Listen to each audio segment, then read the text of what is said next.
Hi സുഹൃത്തുക്കളെ, ഇത് പോൾക്കോഡിയോയുടെ high performance book shelf സ്പീക്കറാണ്. പോൾക്കോഡിയോ എന്ന ബ്രാൻഡ് യുടെ ഒരു പ്രോഡക്റ്റാണ്. ഒരു പ്രൊഫഷണൽ സ്പീക്കർ സിസ്റ്റമാണ്. സ്പീക്കറിൽ ഒരു HF ഒരു LF ആണ് ഉള്ളത്. സ്പീക്കർ ഉപയോഗിച്ച് 2 ചാനൽ സ്റ്റീരിയോ ആയിട്ട് നമുക്കിത് വർക്ക് ചെയ്യാം. സ്റ്റുഡിയോ പർപ്പസിന് വേണ്ടിയുള്ളതാണ്. റെക്കോർഡിങ്ങിനും ഡബ്ബിങ്ങിനും മറ്റ് ആവശ്യങ്ങൾക്കും വേണ്ടിയാണ് ഇത് ഉപയോഗിക്കാറ്. പെർഫോമൻസ് ആണ് ഇതിനുള്ളത്. നല്ല ഹൈ ക്വാളിറ്റി ഔട്ട്പുട്ടാണ് നമുക്കിതിൽ നിന്ന് ലഭ്യമാകുന്നത്. ഇതിൽ ഡിസൈൻ ചെയ്ത സ്പീക്കർ സിസ്റ്റമാണ് നമ്മളിവിടെ കാണുന്നത്. കാണാൻ വളരെ ഇമ്പമുള്ള ഒരു മോഡൽ തന്നെയാണിത്.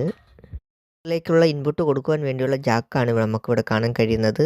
വളരെ പ്രീമിയം ക്വാളിറ്റിയിൽ തന്നെയാണ് ഇത് ചെയ്തിരിക്കുന്നത്. ഇതിൽ വാൾ മൗണ്ട് ചെയ്ത് നിർത്തുവാൻ വേണ്ടിയുള്ള സ്റ്റാൻഡ് ഇതിൽ തന്നെ നമുക്ക് കാണാൻ കഴിയും. ബ്ലാക്ക് കളറിലും ഈ സ്പീക്കർ സിസ്റ്റം നമുക്ക് ലഭ്യമാണ്. വീട്ടിൽ വയ്ക്കുവാനാണെങ്കിൽ 2 ചാനൽ സ്റ്റീരിയോ, നല്ല പ്രൊഫഷണൽ ആമ്പ് അല്ലെങ്കിൽ കാർ സ്റ്റീരിയോ മുതലായവ ഏതെങ്കിലും ഉണ്ടെങ്കിലും ഇത് ഉപയോഗിക്കാൻ സൂപ്പറാണ്. കുറിച്ചുള്ള കോൺടാക്റ്റ് ഡീറ്റെയിൽസ് വീഡിയോയിൽ ഇട്ടിട്ടുണ്ട്. സൈറ്റിൽ സെറ്റ് അവൈലബിൾ ആണ്. ഇതിന് മാർക്കറ്റിലുള്ള വില ജോഡിക്ക് 30,600 രൂപയാകും. രൂപ